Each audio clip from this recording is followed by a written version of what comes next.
Jonathan Alter wrote one of the definitive books on President Carter's life, 2020's epic, his very best, Jimmy Carter, A Life. Jonathan Alter joins us now on Zoom with more on the life and legacy of our 39th president. Thank you so much, Jonathan, for being with us. We want to start out with Carter's legacy and something that you wrote in the book, that the easy shorthand of Carter as an inept president but superb former president is a major oversimplification, and that his presidency is ripe for a major reappraisal. Explain that.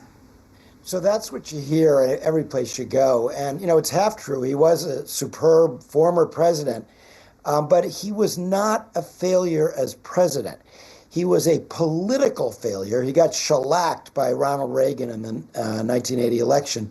But in many ways, he was a substantive and often visionary success on a whole range of issues, but maybe the environment most important. He signed 15 major pieces of environmental legislation. He wanted electric cars by the mid-1980s. He was 30 years ahead. Remember, he put those solar panels up on the White House roof that Ronald Reagan took down. So he was ahead of his time on the environment, and except for the Iran hostage crisis, which was, disastrous for him politically, and of course, a bad economy hurt him politically. But in foreign policy, he had many achievements. The Camp David Accords. Imagine if Israel and Egypt were at war right now in the Middle East, how much worse it would be even than it is today. Panama Canal treaties, normalization of relations with China. I think Californians really understand how important that bilateral relationship that Jimmy Carter and Deng Xiaoping started is to the global economy. Human rights, his policy transformed the way we look at the treatment of people in other countries and helped end communism.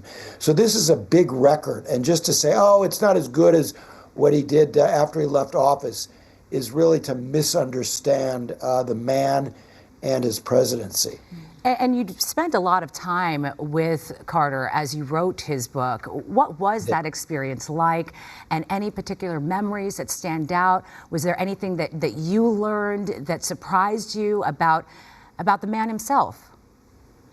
Well, there was a lot that surprised me, but I guess at one point I asked his son, Jeff, if you could use one word to describe your father, what would it be? And he said intense. And I really got a sense of that, on TV, when he wasn't very good on TV, but he came across as this, smiling guy, and his toughness and intensity weren't really as apparent on television. And so I got a sense of that, and just also his relentlessness in trying to get up every day and do something for other people. He was ambitious for himself, even though he lived really modestly. He wasn't humble. No politician is humble.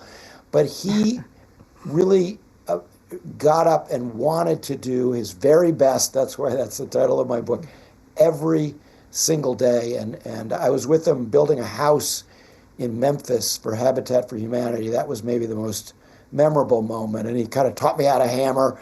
When he was in his mid-90s, he was at the top of his form as a master woodworker and carpenter, and it was just one of his many skills. A complicated, fascinating, compelling, and inspirational American figure. Yeah, I think that's why he lived so long. We've done so many stories where if you give to others and help them out, you live longer. But let's talk about love. It was a huge part of Carter's life. 77 years he was married to Rosalind, and she just passed away last year. What did you witness when you came to that relationship? And aren't you happy that they're kind of together now?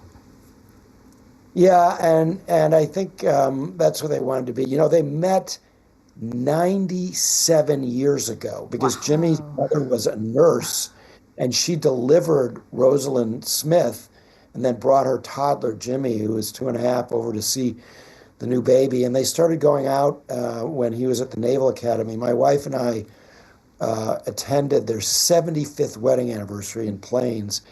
And the love that they had for each other, which I saw up close, made them one of the most impressive couples maybe of recent times. And she was a very influential advisor and a very formidable woman who was responsible for the first major mental health legislation we had in the United States, the immunizations that kids And she would did so qualify much, for. Jonathan. She really did. We Her. are running out of time, unfortunately, but I do want to just get this one last in one sentence. Yeah. You know, very fraught Yeah. time right now, divided time in our country. Do you think that this moment of his funeral will bring us together?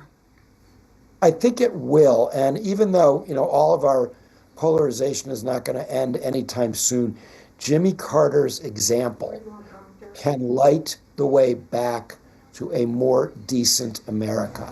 As Joe Biden said, that does not have to be a bygone era. That is beautiful. Thanks Jonathan, so much, thank you. Jonathan.